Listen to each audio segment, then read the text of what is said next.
lá, pessoal. O que a gente vai aprender hoje é sobre estrutura de repetição. Na ocasião, vamos falar do for. Eu vou criar aqui a minha diretiva de pré-processamento, stdio.h, int main. Assim, digamos que nos deparássemos com um problema de que desejaríamos imprimir na tela 10 vezes o seu nome. Ou seja, imprima na tela 10 vezes o seu nome. Como faríamos isso? Poderíamos resolver utilizando vários printfs, no caso 10 vezes printf, Paulo César. Dar um /n aqui, fazer 10 printfs.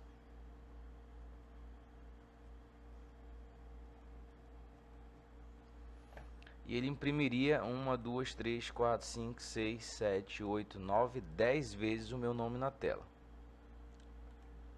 Vou executar aqui.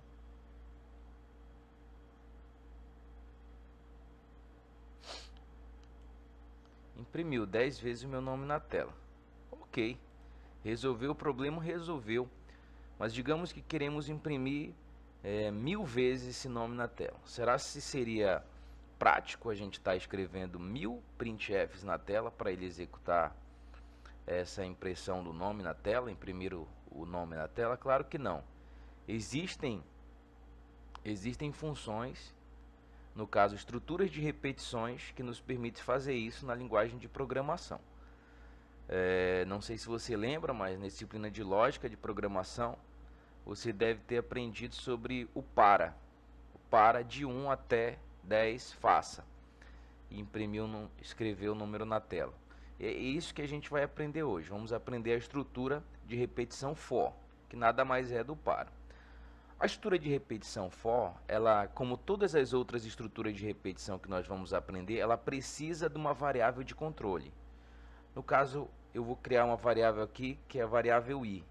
Pode ser qualquer outra variável, uma variável de controle que vai ser o nosso contador, justamente para informar para o meu laço de repetição quantas vezes ele vai executar aquela determinada declaração. Então, uma variável de controle, e a gente vai para o nosso for. O for ele consiste de 3 etapas: inicialização de variável, ou seja, eu vou inicializar a minha variável de controle i com 1, ou pode ser 0, ou pode ser qualquer outro valor, ponto e vírgula. Um teste de condição, ou seja, i for menor ou igual a 10, e o incremento i++, ou seja, a estrutura de for, o nome da função, né? For, a primeira coisa que ele faz é inicializar a variável, e isso ele faz uma única vez. Testar uma condição, ou seja, i menor ou igual a 10, ou seja, enquanto essa condição for verdade, ele vai declarar o que está aqui dentro. Ele vai declarar o que está aqui dentro de for. E o incremento, que é a mesma coisa do que i recebe i mais 1. Esse i++. E o incremento. Ok. Como queremos imprimir 10 vezes algo na tela, a gente vai utilizar o printf aqui dentro. Eu vou colocar Paulo César. Ponto e vírgula aqui e pular uma linha.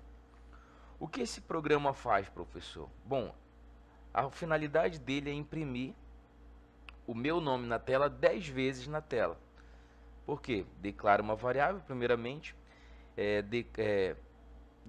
declaro aqui minha função for, que é a minha estrutura de repetição, inicializo a minha variável de contadora, minha variável de controle, e vou testar uma condição. Enquanto essa condição for verdade, enquanto o i for menor ou igual a 10, ele vai imprimir isso na tela. E cada vez que ele imprime isso aqui na tela, ele vem aqui e volta e incrementa o valor de i. E aí ele vem e testa novamente, se i é menor ou igual a 10. Eu vou executar aqui para ver o que acontece. Ó, imprimiu 10 vezes o meu nome na tela. Eu não precisei fazer 10 printfs. Mais uma vez, eu preciso de uma variável de controle. declaro aqui a minha função, né, for, abro parênteses, ela consiste de 3 etapas: inicialização da variável, teste de uma condição e o incremento. Ou seja, essa inicialização da variável ela só inicializa uma única vez. Digamos, declarei a variável aqui, venho aqui no for e recebe 1. Ok, e passou a valer 1. E aí ele já testa a condição. I é menor ou igual a 10? É. Então ele vem aqui e imprime isso aqui na tela, né? Imprime Paulo César na tela. Pula uma linha, vem aqui e volta. E incrementa o valor de I. I que era 1 passa a ser 2. Quando ele incrementa, ele vem aqui e testa novamente. I é menor ou igual a 10? É, porque ainda é 2. Vem e imprime isso aqui na tela. E assim sucessivamente.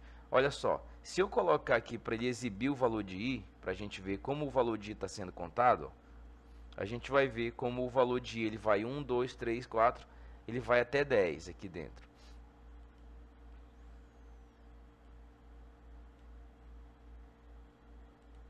Só um momentinho.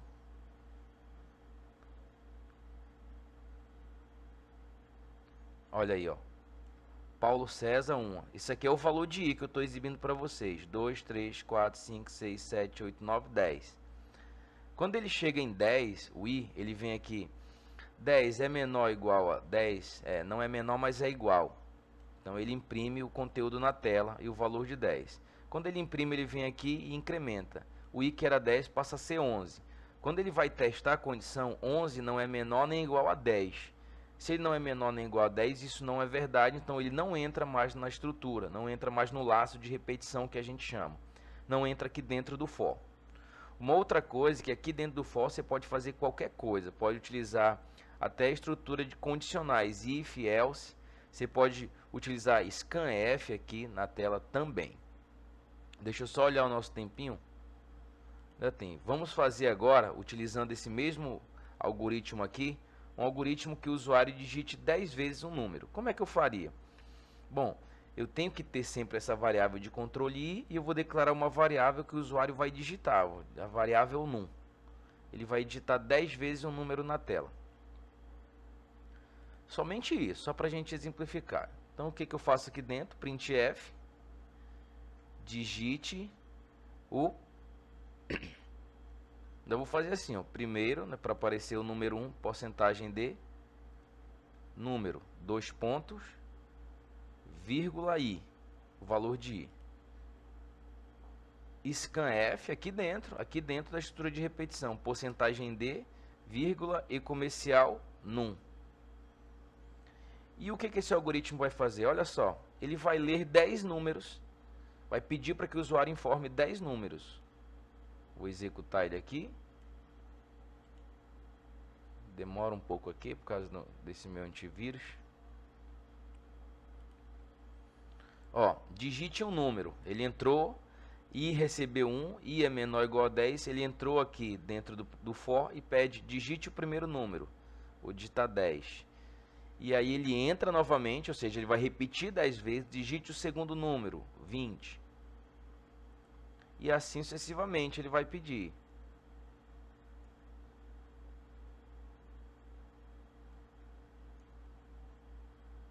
Até atingir, né, o limite aqui. Quando o I não é menor nem igual a 10, ele não entra mais nessa estrutura. Eu quero que você faça e pratique aí esse exemplo. E ainda peço mais. Eu quero que você pratique esse exercício e a cada vez que o usuário entrar com o valor que é do número par, você vai fazer o quê? Você vai somar esse número. E como é que você faria? Você faria isso, declararia uma outra variável soma e diria assim, ó, se o número que o usuário digitou dividido por 2 foi igual a 0, ou seja, eu sei que ele é par. O que eu vou fazer? Eu vou dizer que soma, deixa eu só abrir mais aqui, soma recebe 0 aqui para ter um valor pelo menos. Eu vou dizer que soma recebe soma mais o número. Ou seja, a cada vez que o número for par, eu vou pegar esse valor e somar com a própria soma mais esse número. Porque soma passa a ser 0 em um dado momento. Só que quando vamos dizer que ele digitou 10. 10 é um número par. Então ele chega aqui, 10 dividido por 2 é igual a 0. Então o que vai acontecer? Soma, recebe soma, que é 0 mais 10. soma, que era 0, ela recebe 0, ela mesma, mais o número 10 que o usuário digitou. Então, soma, que era 0, passa a ser 10. Então, toda vez que ele vai pegar um valor do tipo par, digamos que ele digite 20. 20 é um número par. O que vai acontecer? Soma, que agora não é mais 0, seria 10, mais 20. Então, soma, recebe ela mesmo, mais o número informado pelo usuário. Nesse exemplo que eu estou exemplificando aqui, no caso, receberia 20. Então, soma, recebe 10, mais 20, soma, passa a ser 30. Então, é um somador. Então, o que eu quero que você execute, digite esse código aí no seu computador e que você teste linha por linha. Você faça o rastreamento do código, aquilo que eu faço na lousa. Pratique isso daí, né? Tente entender cada etapa do for, como eu falo. Eu preciso sempre de uma variável de controle, né? No caso, aquela que vai controlar quantas vezes vai dar o ciclo. Se você percebe que a nossa variável de controle é o i, quando eu entro no meu, declaro o meu for aqui, eu inicializo essa variável de controle, ou seja, eu inicializo um ponto de partida para ela, no caso ela vai de 1 até 10, lembra? Para de 1 até 10, aqui a gente não faz isso como no Visual G, mas eu faço a minha inicialização da variável, ou seja, aonde ela vai iniciar e o ponto de parada dela, ou seja, ela vai até 10. E aqui essa outra é o incremento, justamente para me ir contando essa variável. Nesse caso, i é a mesma coisa do que i recebe i mais 1. Ou seja, eu vou contar essa variável. Uma hora i passa a ser 1, ela vai ser 2, depois vai ser 3, depois vai ser 4. A cada giro, ela vai contando 5, 6, justamente para me fazer o loop, né, que a gente chama, as repetições. Eu preciso dessa variável de controle. E dentro da minha estrutura do for, eu posso utilizar qualquer outra coisa. Então, nesse caso, nesse exemplo aqui, nesse momento, eu estou pedindo para que o usuário digite 10 números na tela, informe 10 valores, e dentro desses 10 valores eu vou testar se esses valores são do tipo, são pares. E se eu identificar que eles são pares, eu realizo o somatório dele, dos números pares. Tá ok? Até a próxima. No próximo vídeo vou corrigir alguns exercícios. Tá ok? Então, tchau.